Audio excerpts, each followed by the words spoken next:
రాస్తున్నటువంటి పత్రికలలో మరొక పత్రిక, హెబ్రీయులకు రాసినటువంటి పత్రిక 6వ అధ్యాయము 7వ వచనం చదవండి.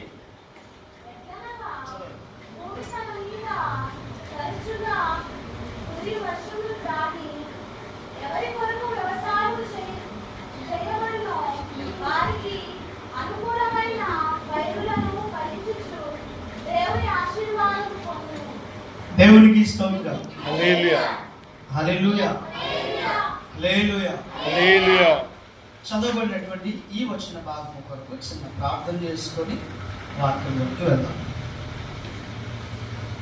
సకల ఆశీర్వాదములకు కారణభూతులైన మా ప్రియ పరలోకపు తండ్రి, మీకు వందనాలు.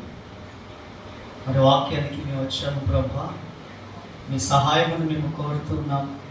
నీ దాసుడనైనా నన్ను మరుగుపరచండి. నా అతిక్రమములు, నా రహస్య పాపములు, నా నోటి మాటలు సమస్తమును ప్రభువా మీరు అరికట్టి క్షమించి, నన్ను బట్టి ప్రభు కాకుండా గారు సంఘములో కూడా వారమంతా చేసినటువంటి చిన్న చిన్న వ్యతిరేకత విడిచిపెట్టి లేదా వాటిని బట్టి కాక నీవే నీ ఉచితమైన కృపను బట్టి నాతో మాతో మీరు మాట్లాడమని మా ప్రియుడు రక్షకుడు నేను యేసుక్రీస్తు నామముపై అడిగి వేడుకుంటూ ప్రార్థిస్తున్నాను పరమ తండ్రి. ఆమేన్. దేవునికి స్తోత్రం.